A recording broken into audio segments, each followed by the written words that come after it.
This is Sonic, and you're watching JD Frank 20. Alright, we are back. And here's more news on Sonic Superstars. Don't expect to see traditional levels like Green Hill to appear in Sonic Superstars. Described in a new interview with Takashi Izuka. He said that Superstars will feature new places for Sonic to go while having a familiar gameplay foundation. Thank you for explaining it that way, Izuka. Yeah, it's a gameplay foundation. That's something that a lot of these dork nerds don't understand, because a lot of them are already accusing this game of being nothing more than a new Super Mario Brothers ripoff, just because of the co-op feature, similarities in a way which makes no sense. And first of all, the Mario Brothers series ain't the first ones that did 4-player co-op. That co-op feature existed long before New Super Mario Brothers. So again, why even use that excuse?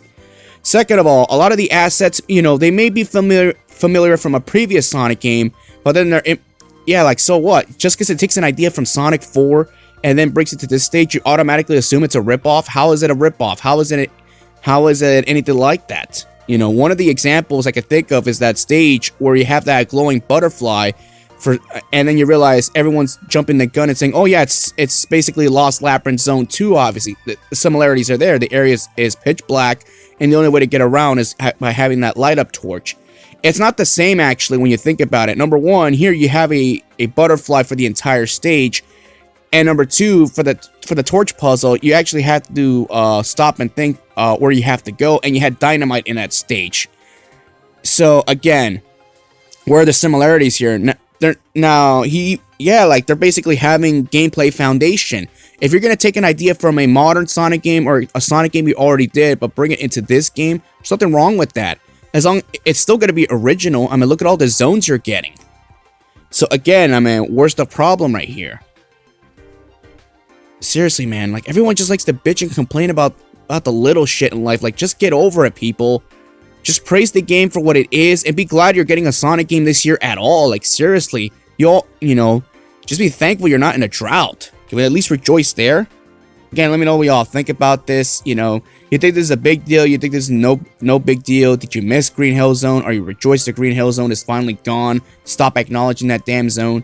Because again, the worst thing you could do is oversaturate a classic stage like that and then not make it feel special anymore. That's why. Now that's one thing the fandom could actually be correct on. I know it's fucked up that I actually agree with those parasites, but you gotta hear me out. You can't have these same zones over and over again. Sonic Mania, by far, yes, they did use those zones, but they added new concepts, new gimmicks here and there. That's fine and all, but the game was not original. And for a lot of people who are Sonic Mania, White Knighters, why are you praising that game? 8 of your zones are not even original. They're nothing more than rehash of previous stages with a fresh coat of paint and a new concept. That's all it is. At least this game, is taking homages and foundations, but it's a new zone. It's not Green Hill or any of that. So please, how is that a fair comparison?